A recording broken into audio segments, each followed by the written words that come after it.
What are the essential questions that could be asked by Canadian immigration officers at the airport? Part 1. Welcome back to our channel, and to the Great White North. Canada, the land of maple syrup, hockey, and the friendliest immigration officers you'll ever meet. As you step off that plane, your heart racing with anticipation, you're about to embark on a journey that could change your life forever. But wait, before you can say you'll face the scrutiny of the Canadian Border Services Agency officers. CBSA, fear not, my fellow traveler. I'm here to spill the Putin on the top few questions they might toss your way. So grab your tote, and let's dive in. 1. What's the purpose of your visit? Picture this. You're at the airport, clutching your study permit or visitor visa like it's the Stanley Cup. The officer leans in, smiles, yes, they do that, and asks, why are you here? Whether you're a student, a tourist, or a future importance aficionado, be ready to spill the beans. Are you here to study, explore, or just soak up the Canadian vibes? Expectation. A simple question, right? Whether you're here to gaze an eye at the Rockies, apologize to a Canadian goose in person, or dive fork first into a plate of Putin, be clear and honest. Tourism, business, visiting family, or coming in as a new resident each has its own set of follow-up questions, so be as maple syrup sweet and straightforward as possible. 2. Do you have a return ticket or onward travel planned? Do you have a return ticket? They're not doubting your love for Canada, but they want to make sure you're not planning a permanent igloo stay. Show them that round-trip ticket and you're golden. Why it's asked? They want to ensure you're not planning to overstay your welcome like last winter overstayed into April. Having a return ticket or proof of onward travel shows you've got plans that don't involve becoming a permanent fixture in importance. 3. Where will you be staying during your visit? Where will you be staying? Whether it's a dorm room, a cozy Airbnb, or your cousin's basement, spill the Putin. Bonus points if you mention the view of the northern lights from your window. Insider tip. With a moose in the great outdoors might not be the best answer. Have the address of your hotel, Airbnb, or the friend/family member you're staying with ready. If it's the latter, knowing their full name, relationship to you, and contact information is like scoring a hat trick in gaining the officer's confidence. 4. How much money are you carrying on you? Show me the loonies. How much money do you have with you? Whip out those loonies and toonies. Canadian dollars. They're checking if you can afford more than just Putin and Timbits. Fun fact. Canada loves its loonies and toonies, but they also want to ensure you have enough to support your stay. There's no need to pull out your pockets.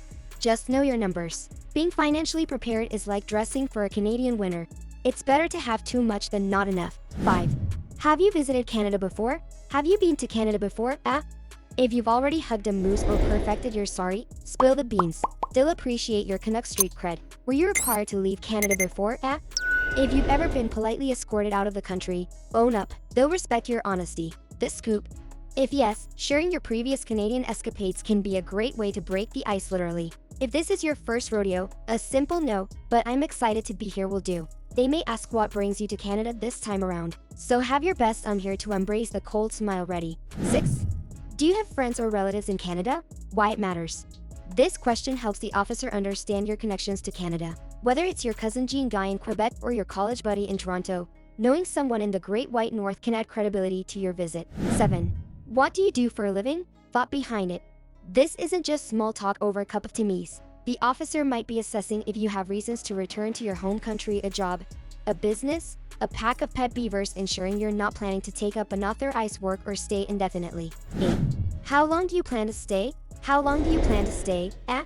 Brace yourself for this one. The CBSA officer isn't asking about your weekend getaway. They want the whole itinerary. Be precise. 6 months, or until the snow melts, your call. Pro tip.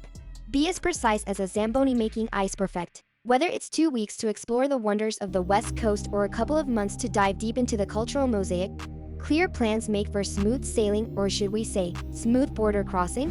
9. Do you have any food, plants, or animals with you? Just for laughs. Trying to smuggle in your favorite houseplant or a secret stash of exotic jerky might not fly. Canada takes its nature seriously. Declare everything to avoid turning your border crossing into an episode of Border Security, Canada's Frontline. 10. Have you ever been convicted of a crime? Have you been convicted of a serious crime in your home country? No need to confess your maple syrup theft. Just be honest. They've seen it all. From smuggled beaver pelts to illegal moose selfies. Serious business. This is one area where humor won't help. Always be honest. Canada is welcoming, but also cautious about who they let wear the maple leaf badge. To conclude, and there you have it, folks. your roadmap to navigating Canadian immigration like a pro, peppered with all the friendliness and charm you'd expect from the Great White North. Remember, the key to a smooth experience is preparation, honesty, and maybe a touch of humor when appropriate. So, rehearse your answers, pack your politeness, and prepare for the adventure of a lifetime. Now, I want to hear from you. What are your biggest questions or concerns about coming to Canada? Drop them in the comments.